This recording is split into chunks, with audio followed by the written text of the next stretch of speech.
నారాయణం నమస్కృత్య నరం చైవ నరోత్తమం దేవీం సరస్వతీం వ్యాసం తతో జయముదీరయేత్. భుజ టీవీ ప్రేక్షకులకు నమస్కారం. మహాభారత యుద్ధం జరిగిన తర్వాత ధర్మరాజు ఈ యుద్ధానికి నేనే కారణము, నా మూలంగా ఇంతమంది వినాశాన్ని పొందారు అని బాధపడుతున్నాడు. ప్రత్యేకించి ఆ భీష్మాచార్యుల వారికి ఒంటికి తగిలిన దెబ్బల్ని వాటిని చూసి అయ్యయ్యో నా మూలంగా ఇన్ని దెబ్బలు మీకు తగిలాయి అని కలతపడుతున్నాడు. అతన్ని ఓదారుస్తూ భీష్మాచార్యుల వారు ఎన్నెన్నో అంశాలు చెప్తున్నారు. ఆ సందర్భంలో ఆయన అన్నాడు, తాతగారు, బ్రహ్మదేవుడు ఇలాంటి పాపాన్ని చేయడం కోసం నన్ను సృష్టించాడు. నాకు మీరు ఈ పాపం పోవడానికి మంచి ఉపదేశం చేయండి అని ప్రార్థించాడు. అప్పుడు ఆయన ఇలా చెప్పారు, నాయనా, నువ్వు స్వతంత్రుడివి కాదు. కాలము, నీ పూర్వజన్మ కర్మ, వీటిని అమలు చేసేటువంటి ఈశ్వరుడు, వీళ్ళకు వశపడి నువ్వు నడుస్తున్నావు. ఈ జరిగిన శుభాశుభాలకు నిన్నే కారణమని నువ్వు ఎందుకు అనుకుంటున్నావు? వాస్తవానికి కర్మకు కారణం ఎవరు? ఇది చాలా సూక్ష్మమైన అంశం, ఇంద్రియాలకు అందని అంశం. ఈ విషయంలో నీకొక ప్రాచీనమైన ఇతిహాసం చెప్తాను. మృత్యుదేవత, గౌతమి, కాలపురుషుడు, ఒక బోయేవాడు, వీళ్ల మధ్య జరిగిన ఇతిహాసం ఇది. గౌతమీ నామ కౌంతేయ స్థవిరా శమసంయుత సర్పేణ దష్టం స్వం పుత్రం అపశ్యతు గతచేతనం. గౌతమి అని ఒకనొక వృద్ధురాలుంది. ఆమె చాలా శమగుణం కలది, తపస్విని అన్నమాట. ఆమె కుమారుణ్ణి ఒక పాము కరిచింది. అతనికి ప్రాణం పోయింది. చాలా బాధపడుతోంది. అక్కడ దగ్గరలో ఉండేటువంటి అర్జునకుడు అనేటువంటి కనుక పోయేవాడు ఆ పాముని కొన్ని నరాలతో కట్టివేసి గౌతమి దగ్గరికి తీసుకువచ్చాడు. వచ్చి ఆమెతో చెప్పాడు, అమ్మా, ఇదిగో నీ కుమారుణ్ణి చంపినటువంటి పాము, ఇది చాలా దుష్టురాలు, దీన్ని చంపేద్దాం. చంపకుండా ఎందుకు ఉండాలి? నీ కొడుకుని ఇది కరిచింది కనుక దీన్ని చంపేద్దాం, లేకపోతే నిప్పుల్లో పడవేద్దాం, లేదా ముక్కలు ముక్కలుగా నరికివేద్దాం. ఇలాంటి పాపాత్మురాలైన ఈ పాము, పసిపిల్లవాడిని కరిచిన ఈ పాము బతికి ఉండడానికి వీల్లేదు అని అన్నాడు. అంటే గౌతమి సమాధానం చెప్పింది, విసృజైనం అబుద్ధిస్త్వం అవధ్యో అర్జునకత్వయా కో యాత్మానం గురుం కుర్యాత్ ప్రాప్తవ్యం అవిచింతయన్. నాయనా అర్జునక, నీకు తెలివితేటలు లేవు, ఈ పాముని వదిలిపెట్టేసే. జరగవలసింది జరుగుతోంది. ఈ జరగవలసిన దాని గురించి ఆలోచించకుండా ఏదో మొత్తమంతా నువ్వే నిర్వహించేస్తున్నట్టుగా ఎందుకు నీ నెత్తినేసుకుంటావు భారం? వ్యక్తి కర్తవ్యానికి పూర్తిగా తానే కర్త కాదు.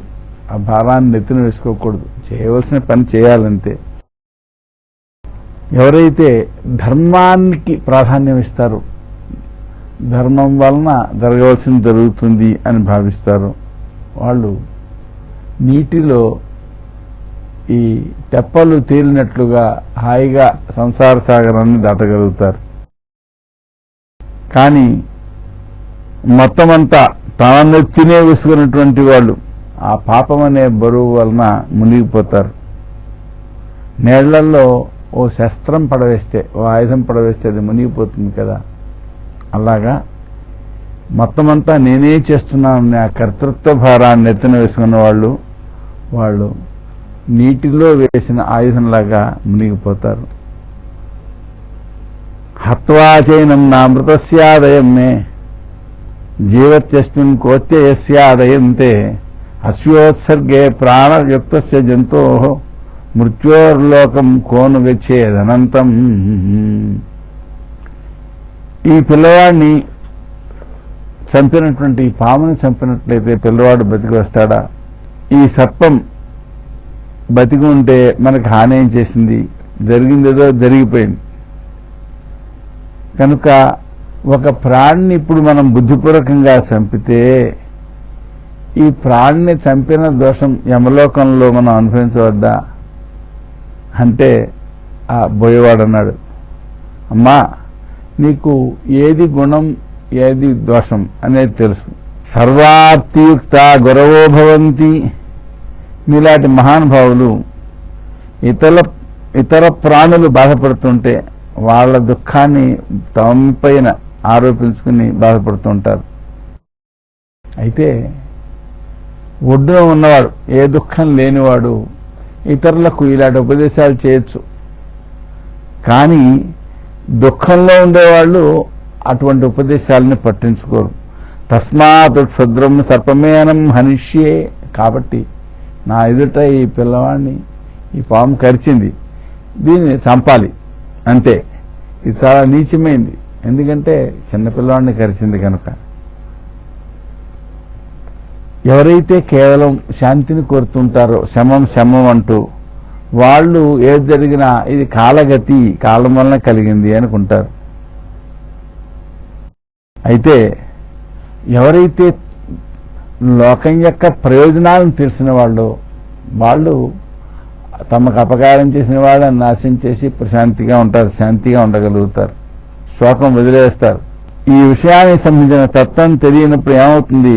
శ్రేయక్షయం శోచతి నిత్యమోహాత్. తనకు ఇతరుల అపకారం చేసినప్పుడు అయ్యో వాళ్ళు అపకారం చేశారే నష్టపోయామని బాధపడుతూ కూర్చుంటే రాబోయే శ్రేయస్సు అడ్డగింపబడుతుంది, వచ్చే శ్రేయస్సు కూడా రాదు. కనుక మనసులోంచి ఆ బాధ పోవాలి అంటే అపకారం చేసిన వాళ్ళకి ప్రత్యపకారం చేయాలి.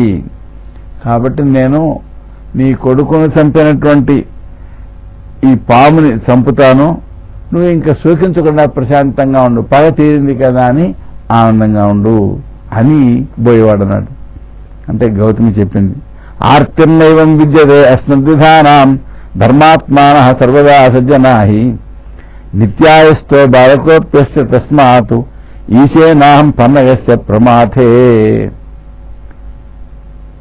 గౌతమి సమాధానం చెప్పింది, మేము తపస్సు చేసుకునేటువంటి వాళ్ళం, మాలాంటి వాళ్లకు ఎటువంటి ఇబ్బందులు కలిగినా బాధ అనేది ఉండదు.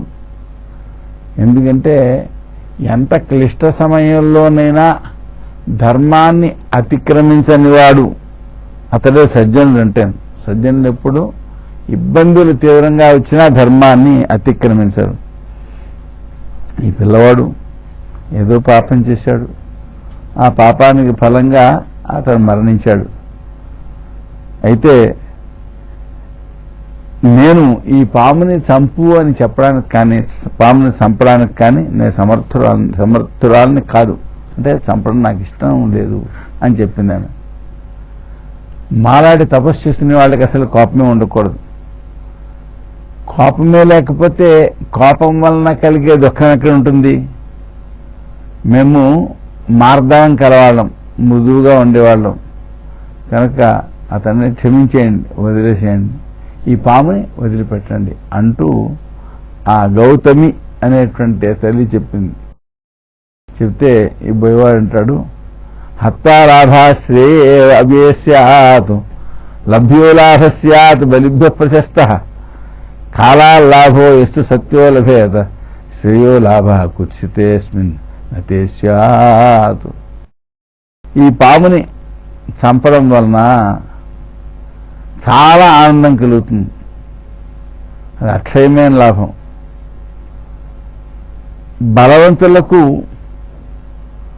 బలం వలన సంపాదించిన లాభం ఏదో అది ఉత్తమ లాభము అని అంటారు. కాలం వలన కలిగేటువంటి లాభం అన్నదే అది నిజమైన లాభం. ఈ నీచమైనటువంటి సత్వం జీవించి ఉండడం వలన ఏమీ ప్రయోజనం లేదు, కానీ దీన్ని చంపాల్సిందే. గౌతమి చెప్పింది, కాను ప్రాప్తి గృహశత్రుని హత్య కామాప్తి ప్రాప్తి శత్రున్న ముక్త్వా కస్మాత్ సౌమ్యాహం నక్షమేనో భుజంగే మోక్షార్థం వా కస్యహేతో నకుర్యాం. ఓ అర్జునక, అంటే ఆ బోయవాడి పేరు అర్జునుడు కూడా అన్నమాట. శత్రువుని బంధించి చంపితే దానివలన ఏం ఆనందం కలుగుతుంది? నేను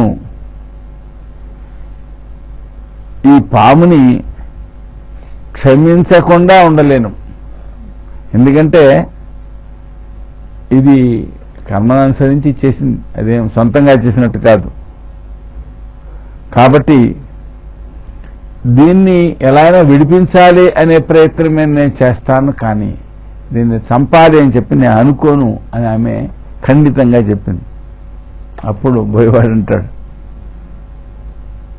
ఇప్పుడు ఈ పాముని బతికించినట్లయితే ఇది ఎవరెవరిని కరుస్తుందో వాళ్ళెవరిని కరవకుండా రక్షణ చేసుకోవాల్సి ఉంటుంది. కనుక ఒక్కడి వలన 10 మంది ఇబ్బంది పడడం అనేది మంచిది కాదు. కనుక 10 మంది ఇబ్బంది పడకుండా చూడాల్సి వస్తుంది ఈ పాము ఏకంగా చేరదీసినట్లయితే. అసలు ఒకసారి అపరాధం చేసినప్పుడు ధర్మాత్ములు వెంటనే తగిన ప్రతిచర్య తీసుకుంటారు. అందువల్ల నేను చెప్తున్నాను, ఈ పామును వదిలిపెట్టేసి అని, ఈ పాముని వదిలిపెట్టద్దు, ఈ పాముని చంపేద్దాం, నేనే చంపేస్తాను, లేకపోతే నువ్వు చంపు అని లుబ్ధకుడు చెప్పాడు, బోయవాడు చెప్పాడు అనమాట. అంటే గౌతమ్ అంటుంది, ఈ పాముని చంపితే కొడుకు బతకడు, కొడుకు బతికితే అప్పుడు చంపవచ్చు, బతకనప్పుడు ఎందుకు చంపాలి? అసలు దీన్ని చంపడం వలన వచ్చే గుణమేమిటి? అందువలన ఈ పామును వదిలిపెట్టే అని చెప్పింది. లుబ్ధకుడు అంటాడు, బలేదని అమ్మ, దేవేంద్రుడంతటి వాడు వృత్రాసుడిని చంపడం వలన గొప్పవాడయ్యాడు. అంతేకాదు యజ్ఞంలో ఆయనకు సద్భాగం, అధిక భాగం ఇస్తున్నారు. కనుక ఆయనలాగే నువ్వు చంపు. శూలీదేవో దేవవర్తం చరత్వం క్షిప్రం సర్పం జహి మా భూతే విశంకాగా. అందువలన ఇతను చంపడమే మంచిది. త్రిశూలాన్ని ధరించినటువంటి రుద్రుడు కూడా దక్షయజ్ఞాన్ని ధ్వంసం చేశాడు. చేస్తే అప్పుడు అతడు దక్షయజ్ఞాన్ని ధ్వంసం చేయడం వలన శివునకు దేవతలు భాగం ఇచ్చారు. అందువల్ల నీ పాముని చంపు, నీకు సందేహం వద్దు అంటూ లుబ్ధకుడు చెప్పాడు. ఈ కార్యక్రమంలో చిన్న విరామం ఇప్పుడు.